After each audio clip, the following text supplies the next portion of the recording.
नमस्कार साथियों, मैं असगर खान स्वागत करता हूं आप सभी का असगर जी के ऑफिशियल यूट्यूब चैनल में। साथियों, एसएससी जीडी 2026 जी के जीएस के हिस्ट्री के 15 एमसीक्यू इंपॉर्टेंट क्वेश्चन जो आपकी परीक्षा में बार बार पूछे जाते हैं।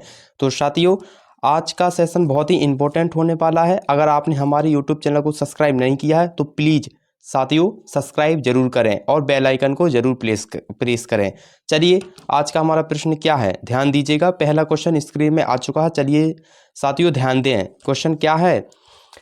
सिंधु घाटी सभ्यता मुख्य धंधा निम्नलिखित में से क्या है। सिंधु घाटी सभ्यता का मुख्य धंधा निम्नलिखित में से क्या है। ऑप्शन ए धातु उद्योग, ऑप्शन बी कृषि, ऑप्शन सी पशुपालन, ऑप्शन डी शिकार। तो साथियों, सिंधु घाटी सभ्यता का जो मुख्य धंधा था वो क्या था, निम्नलिखित में से कृषि था। ऑप्शन बी इसका राइट आंसर हो जाएगा। चलिए विश्लेषण समझते हैं। सिंधु घाटी सभ्यता के लोग मुख्य रूप से कृषि पर निर्भर थे। वे गेहूं, जौ और सरसों उगाते थे। कृषि के लिए उन्नत सिंचाई तकनीकी नहीं थी। बारिश पर निर्भरता अधिक थी। पशुपालन सहायक पेशा था और व्यापार भी होता था, पर मूल आधार कृषि ही था। तो साथियों, ऑप्शन बी इसका राइट आंसर हो जाएगा। सिंधु घाटी सभ्यता के लोग जो मुख्य रूप से धंधा था उनका क्या था, कृषि ही था। ठीक है, कृषि पर ही निर्भर थे। चलिए नेक्स्ट क्वेश्चन ध्यान दीजिएगा। साथियों, दूसरा क्वेश्चन है, ध्यान दीजिएगा। आपके एसएससी जीडी के लिए बहुत ही इंपॉर्टेंट क्वेश्चन है। ठीक है, आज का सेशन अगर अच्छा लगे तो वीडियो को लाइक और सब्सक्राइब जरूर करें चैनल को, और अपने दोस्तों के साथ शेयर जरूर करें। ठीक है, तो क्वेश्चन दूसरा क्या कह रहा है। आर्य भारत में किस मार्ग से प्रदेश निम्नलिखित में से किए। आर्य भारत में किस मार्ग में प्रवेश निम्नलिखित में से किए। ऑप्शन ए डेक्कन मार्ग, ऑप्शन बी सिंधु मार्ग, ऑप्शन सी बेबर दर्रा, ऑप्शन डी हिंदू सागर। तो साथियों, आर्य भारत में किस मार्ग में प्रवेश निम्नलिखित में से किए। तो खैबर दर्रा में। ऑप्शन सी इसका राइट आंसर हो जाएगा। ठीक है, खैबर दर्रा में। चलिए इसे विश्लेषण से समझते हैं। आर्यों के भारत आगमन का मुख्य मार्ग खैबर दर्रा माना जाता है। यह अफगानिस्तान से भारत को जोड़ता है और पूरा तात्विक व भाषाई प्रमाण इसे समर्थन देते हैं। उत्तर पश्चिम दिशा से प्रवेश स्पष्ट होता है। वैदिक संस्कृति का प्रसार यहीं से शुरू हुआ था। चलिए नेक्स्ट क्वेश्चन तीसरा। निम्नलिखित में से भौतिक काल में सभा और समिति किससे संबंधित थी। ऑप्शन ए व्यापार, ऑप्शन बी कृषि, ऑप्शन सी राजनीतिक व्यवस्था, ऑप्शन डी धार्मिक अनुष्ठान। तो साथियों, वैदिक काल में जो सभा और समिति है वो किससे संबंधित थी। तो साथियों, जल्दी से इसका आंसर बताएं आप लोग। वैदिक काल में सभा और समिति किससे संबंधित थी। राजनीति व्यवस्था। ऑप्शन सी इसका राइट आंसर हो जाएगा। चलिए इसे थोड़ा समझते हैं। वैदिक समाज शासन व्यवस्था में सभा और समिति का महत्वपूर्ण योगदान था। समिति सर्वोच्च संस्था मानी जाती थी। सभा सलाह देने वाली संस्था थी। राजा दोनों संस्थाओं को मार्गदर्शन लेता था। यह भारत की प्रारंभिक लोकतांत्रिक सोच को दर्शाया था। क्वेश्चन चौथा। निम्नलिखित में से महाजनपदों की कुल संख्या कितनी है। Option A 12, option B 16, option C 24, option D 18। महाजनपदों की कुल संख्या 16 है। साथियों, ऑप्शन बी इसका राइट आंसर हो जाएगा। 16 महाजनपदों की कुल संख्या 16 है। ऑप्शन बी इसका राइट आंसर हो जाएगा। थोड़ा चलिए से समझते हैं। छठवीं शताब्दी ईसा पूर्व में 16 महाजनपद अस्तित्व में थे। ये भारत के राजनीतिक राज्यों का मुख्य रूप से मागध, कौशाम्बी, अवंती प्रमुख महाजनपद थे। बौद्ध ग्रंथ अगुंतर निकाय इसका उल्लेख करता है। इन्हीं से आगे चलकर बड़े साम्राज्य बने। नेक्स्ट क्वेश्चन नंबर 5वां। निम्नलिखित में से बौद्ध धर्म का संस्थापक कौन था। बहुत ही प्यारा क्वेश्चन है साथियों। ऑप्शन ए है Mahavir, option B Buddha, option C Ashoka, option D Kanishka. तो साथियों, बौद्ध धर्म का संस्थापक कौन था? तो बुद्ध थे। बौद्ध धर्म के जो संस्थापक थे वो बुद्ध थे। ऑप्शन बी इसका राइट आंसर हो जाएगा। चलिए इसे थोड़ा समझते हैं विश्लेषण से। सिद्धार्थ गौतम को बुद्ध कहा जाता है। 563 ईसा पूर्व से लुम्बिनी में जन्म हुआ। बौद्ध गया में ज्ञान प्राप्त किया और सारनाथ में प्रथम उपदेश दिया। कुशीनगर में महापरिनिर्वाण हुआ। नेक्स्ट क्वेश्चन, जैन धर्म का प्रतीक निम्नलिखित में से क्या है? ऑप्शन ए धर्मचक्र, ऑप्शन बी स्वस्तिक, ऑप्शन सी अहिंसा हस्त, ऑप्शन डी कमल। तो जैन धर्म का प्रतीक निम्नलिखित में से अहिंसा हस्त है। ऑप्शन सी इसका राइट आंसर हो जाएगा। चलिए थोड़ा से विश्लेषण से समझते हैं।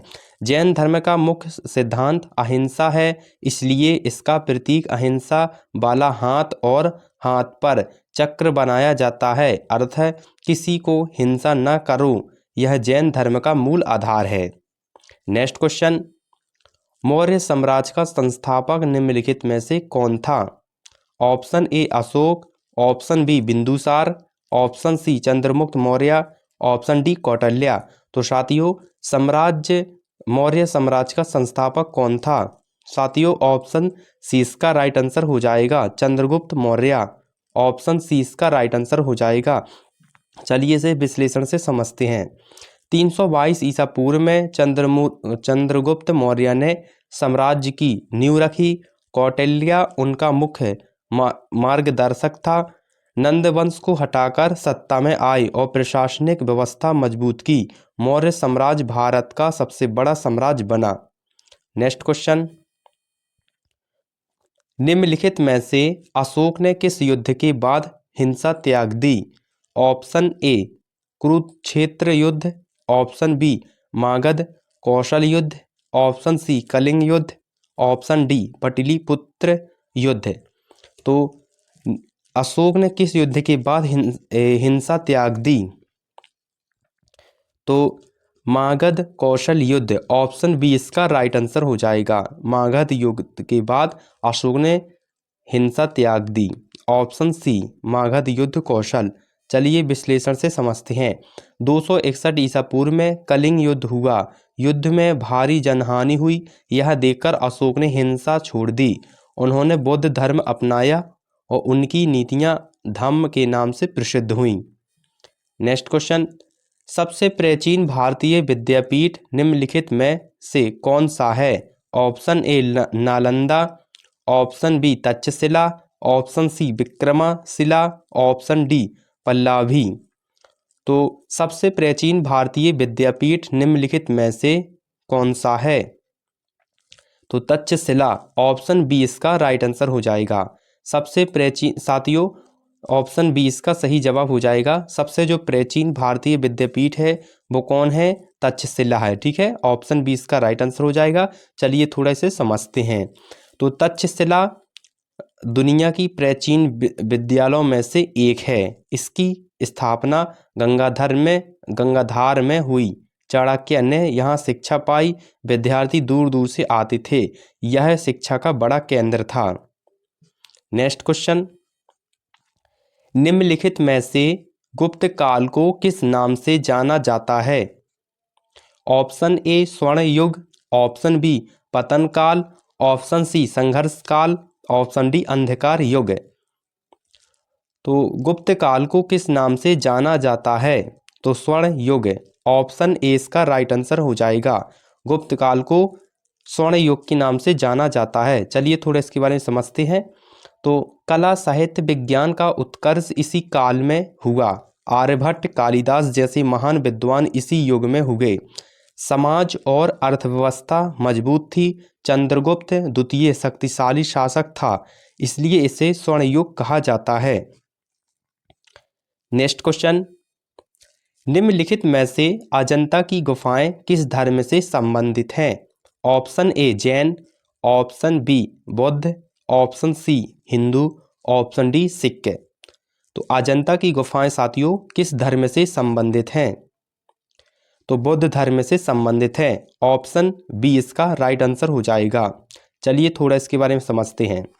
अजंता गुफाएं बुद्ध काल का उत्कृष्ट उदाहरण है। ये महाराष्ट्र में स्थित है।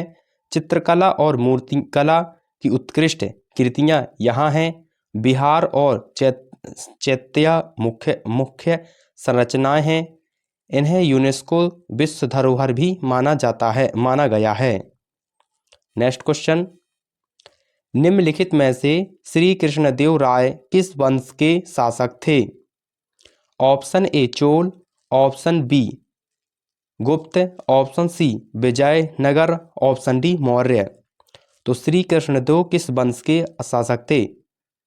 साथियों श्री कृष्ण किस वंश के शासक थे? ऑप्शन सी इसका राइट आंसर हो जाएगा, विजयनगर के। श्री कृष्णदेव किस वंश के शासक थे? तो विजयनगर के। ऑप्शन सी इसका राइट आंसर हो जाएगा। चलिए थोड़ा इसे समझते हैं। श्री कृष्णदेव राय विजयनगर साम्राज्य के महान शासक थे। तुलुव वंश से थे। उनके समय में संस्कृति और कला फली फूली। अमृत मल्याद उनकी रचना है। दक्षिण भारत में शांति और समृद्धि आई। नेक्स्ट क्वेश्चन, ध्यान दें साथियों, निम्नलिखित में से रजिया सुल्तान किसकी शासक थीं? ऑप्शन ए मुगल साम्राज्य, ऑप्शन बी दिल्ली सल्तनत, ऑप्शन सी मौर्य साम्राज्य, ऑप्शन डी खिलजी वंश। तो रजिया सुल्तान किसकी शासक थीं? तो मेरे प्यारे साथियों ऑप्शन बी इसका राइट आंसर हो जाएगा, दिल्ली सल्तनत की। चलिए इसे थोड़ा समझते हैं। रजिया सुल्तान दिल्ली सल्तनत की पहली महिला शासक थी। इल्तुतमिश की बेटी थी। प्रशासन में मजबूत और प्रगतिशील थी। तुर्क अमीरों ने विरोध किया और 1240 ईसा में उनका शासन समाप्त हुआ। नेक्स्ट क्वेश्चन, निम्नलिखित में से प्लासी का युद्ध कब हुआ था? Option A 1757, option B 1764, option C 1857, option D 1707।